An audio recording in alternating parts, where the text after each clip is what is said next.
చూస్ country delight, live better. ఇప్పుడే country delight app ని download చేసుకోండి.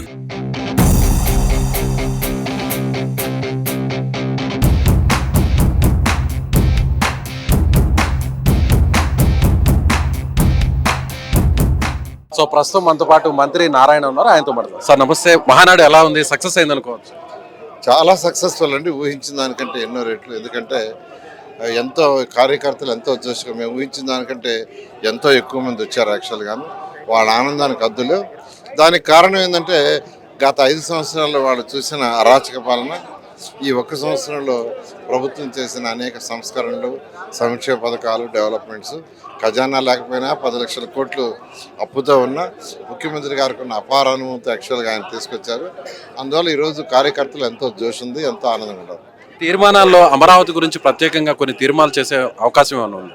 తీర్మానాలు యాక్చువల్ కొన్ని ప్లాన్ చేశారండి, అవన్నీ కూడా ఇవాళ రేపు చేయడం జరుగుతుంది. సో ప్రపంచ స్థాయి రాజధానిగా అమరావతిని నిర్మించబోతున్నారు.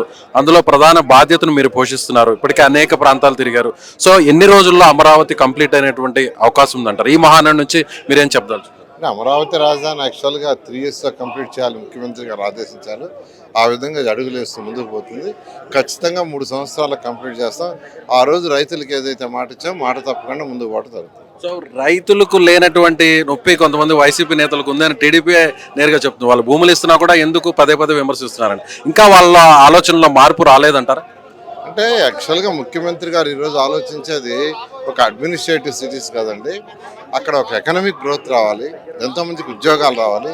హైదరాబాద్ ఏ విధంగా డెవలప్ అయిందో, ఆ బెంగళూరు ఏ విధంగా డెవలప్ అయిందో, బాంబే ఎలా డెవలప్ అయిందో, మన రాష్ట్రానికి ఒక రాజధాని డెవలప్ అయ్యి అక్కడి నుంచి ఆర్థికంగా ఈ రాష్ట్రం బాగా డెవలప్ కావడానికి అనేక సంస్కరణలు జరుగుతాయి. ఈరోజు హైదరాబాద్ తీసుకుంటే తెలంగాణ మొత్తానికి 75% ఆదాయం అన్ని వస్తుంది. అది అన్ని జిల్లాలకు పంచుతున్నారు. అదే విధంగా చేయటం ముఖ్య ఉద్దేశం. సో ఇప్పుడు ఇక లోకేష్ గారు 2.0గా మారబోతున్నారు, పార్టీకి సంబంధించిన వర్కింగ్ ప్రెసిడెంట్ కాబోతున్నారు అనేటువంటి చర్చ నడుస్తుంది. సో మీరేమంటారు? Let us wait. Thank you sir, thank you. So ఇది మంత్రి నారాయణ గారు చెప్తున్నాడుగా, ఖచ్చితంగా అమరావతి రాజధాని నిర్మాణాన్ని సాధ్యమైన త్వరలో పూర్తి చేస్తాం. మహానాడుకు సంబంధించి కూడా ఇప్పటికే కార్యకర్తల్లో అందరిలో కూడా ఒక ఆవేశం ఉంది. 5 ఏళ్ల పాటు ఎక్కడ కూడా అనేక వేధింపులకు గురైనటువంటి నేపథ్యంలో ఒక్కసారిగా అధికారంలోకి వచ్చిన తర్వాత కార్యకర్తల్లో నూతన ఉత్సాహం కనిపిస్తుంది. పెద్ద సంఖ్యలో, భారీ సంఖ్యలో మహానాడుకు చేరుకుంటారు. ఒక రకంగా మహానాడు పూర్తి స్థాయిలో సక్సెస్ అయిందని మంత్రి నారాయణ చెప్తున్నారు. కెమెరామెన్ మహేష్, విజయ్, సుమన్ టీవీ, కడప నుంచి.